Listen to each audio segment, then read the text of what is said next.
Maya Chen, age 7, clutched her small purple purse tightly as her mother. Sarah guided her through the crowded morning rush at Grand Central Station in New York City. The station was alive with the thunderous echo of footsteps, the hissing of trains pulling in and out, and the distant announcements crackling over the speakers. Maya had been saving her money for 3 whole weeks, skipping candy at the school store, refusing the vending machine treats her friends always bought, all so she could buy the one thing she wanted more than anything, a tiny silver charm bracelet. She had spotted in the gift shop window near their apartment. She had exactly $5, the precise amount needed, and she held that little purse as though it contained the most precious treasure in the world, because to her it truly did. Sarah was busy checking her phone for their train platform, when Maya suddenly stopped walking. There, sitting slumped against a cold marble pillar near the edge of the main concourse, was an elderly woman dressed in a faded gray coat, her silver hair loose and disheveled, her eyes red and swollen from crying. A worn leather bag sat beside her, and in her trembling hands she held a crumpled train ticket, staring at it as though the words on it made no sense at all. Most people hurried past without a second glance, businessmen in sharp suits, commuters dragging rolling luggage, tourists snapping photographs of the grand ceiling above. But Maya stopped. She tugged her mother's hand and whispered, "Mama, that lady is crying." Sarah glanced over and gently said, "Come on, sweetheart, we'll miss our train." But Maya didn't move. Something in her small chest pulled her toward that woman the way. A magnet pulls iron, quietly, powerfully and without explanation.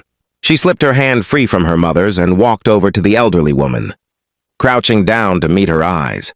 "Are you okay?" Maya asked softly. The woman looked up, startled by the small voice, and managed a broken smile. "I'm all right, dear," she said, her voice thin and trembling. I lost my wallet somewhere and I can't afford my ticket home. I've been sitting here for 2 hours. My daughter is waiting for me." Maya looked at her for a long moment. Then, without hesitation, she unzipped her little purple purse and pulled out her $5 bill, the only money she had. The money she had worked so hard to save. The money meant for her bracelet. And she held it out with both hands. "I don't know if it's enough," Maya said seriously, "but you can have it. I don't want you to be sad." The woman stared at the small bill, then at the child offering it, and her eyes filled with fresh tears, but these were different tears entirely. She gently took the money and whispered, "Thank you, sweet girl. You have no idea what this means."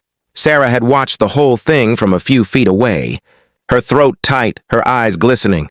She walked over and squeezed Maya's shoulder, and together they said goodbye to the woman and rushed toward their platform. What Maya did not know, what neither of them could have imagined, was that the woman sitting against that pillar was Margaret Holloway, the 72-year-old founder of Holloway Foundations, one of the most quietly powerful philanthropic organizations in the country, with a personal net worth exceeding $400 million. Margaret had stepped out of her private car that morning after an argument with her assistant, left her bag unattended for a moment while helping a fellow passenger, and returned to find her wallet gone. Her phone had died. Her driver was circling the block and couldn't reach her. For 2 hours, the billionaire had sat invisible and helpless among thousands of people, and not a single adult had stopped, until a 7-year-old girl in a yellow raincoat had crouched down and offered her everything she had. 3 days later, a handwritten letter arrived at Maya's school addressed to her specifically, along with a small silver charm bracelet, the exact one from the gift shop, and a note that read, "You taught me more about generosity in one moment than I have learned in 70 years. The world is better because of children like you. Never stop being kind. Margaret." Inside the envelope was also a check made out to Maya's school library fund for $50,000, with a small handwritten message at the bottom, in honor of a little girl who gave a stranger her last $5 and didn't ask for anything in return. Maya never fully understood the impact of what she had done.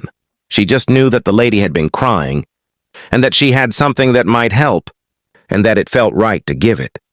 Sometimes the greatest acts of generosity don't come from the people with the most. They come from the ones with the biggest hearts. If this story touched your heart, please like, share, and subscribe to Kindness Corner Stories. where every story reminds us that kindness is always worth it.